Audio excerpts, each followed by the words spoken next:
पहाटे 5ला उठतो, 6ला मी साईटवर कामाला सुरुवात करतो, जे काही मला पाहणी करायची. का तर लोकांना त्रास होऊ नये, आपल्यामुळं ट्रॅफिक थांबू नये. आपल्यामुळं कारण नसताना मग ट्रॅफिक थांबल्यावर लोक फार वाईट बोलतात. परवाच आम्ही फ्लायओव्हर, डबल फ्लायओव्हरचं उद्घाटन करायला मुख्यमंत्र्यांनी नेमका संध्याकाळचा वेळ दिला. मी त्यांना म्हणत होतो की मी संध्याकाळी वेळ देऊ नका. पिंपरी चिंचवडकरांना माहितीये, पुणेकरांना माहितीये, मी फ्लायओव्हरची उद्घाटन असली की साधारण 6:30 किंवा 6:45ची सकाळची वेळ देतो. एक रिबीन लावायची, कापायची, गाडी घेऊन जायचं, झालं उद्घाटन.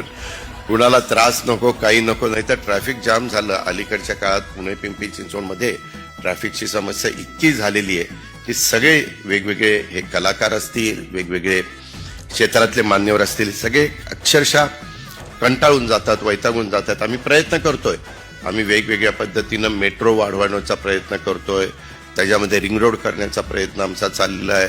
वेगवेगळे रुंदीकरणाच्या करता आम्हाला वाईटपणा घ्यावा लागतोय. काही ठिकाणी आम्ही फ्लायओव्हर करतोय, काही ठिकाणी डबल फ्लायओव्हर करतोय.